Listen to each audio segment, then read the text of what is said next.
Itong throttle body natin ay hindi pa natin to nalilinisan ni isang beses. So, yung mileage ng engine natin is nasa around 50k. So, on natin para makita nyo yung odo niya. So, nasa 51,721 kilometers. So, ang gamit nating panglinis ay itong carburetor tune-up conditioner. So, ito yung gagamitin natin.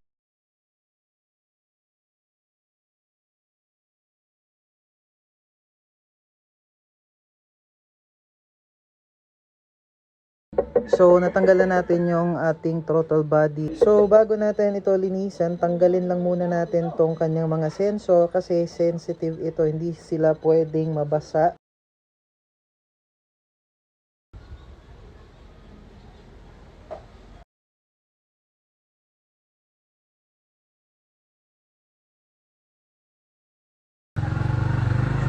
So, itong mga sensor natin ay hindi natin sila bubugahan ng cleaning solution. So, ang lilinisan lang natin ng cleaning solution ay itong ating throttle body.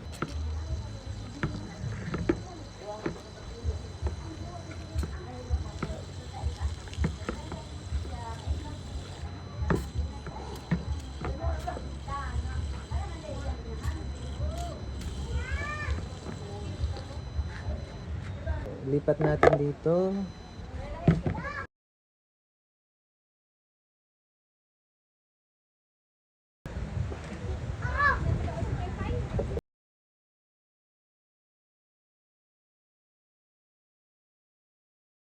So, ito naman yung ating map sensor. So, T-map or map sensor natin.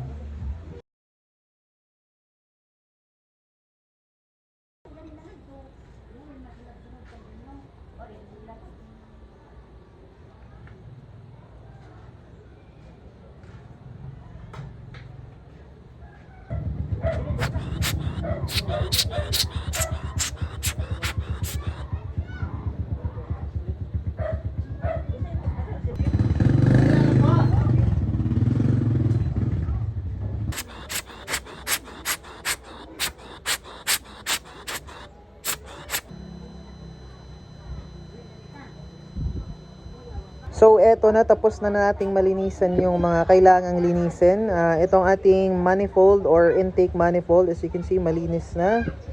Yung throttle body natin, compared kanina, malinis na malinis na. Ito yung papunta sa ating chamber. Ito naman yung galing sa ating air box. So, as you can see, malinis na malinis na. So, dito yung salpakan ng TPS. Dito naman yung sa IACV. So, ito yung mga sensor na nilinis natin pero hindi natin binugahan ng cleaning solution. Ito yung IACV or intake control valve. So, ito yung responsible pagdating sa mino ng ating motor. So, kapag tumataas at bumababa yung mino ninyo, ito yung problema. Next ay itong ating TPS or throttle possession sensor. So, hindi natin to binugahan kasi nga may mga electronic to sa loob. So, pinunasan lang natin yung kanyang external sa labas. Last one ay itong ating map sensor. So, ang map sensor ay ibig sabihin manifold absolute pressure. So, bago natin ibalik yung mga pinagtatanggal natin, linisin lang natin ng kaunti. So, para medyo malinis-linis naman. Kasi after so many years, ngayon lang to nabuksan dito banda.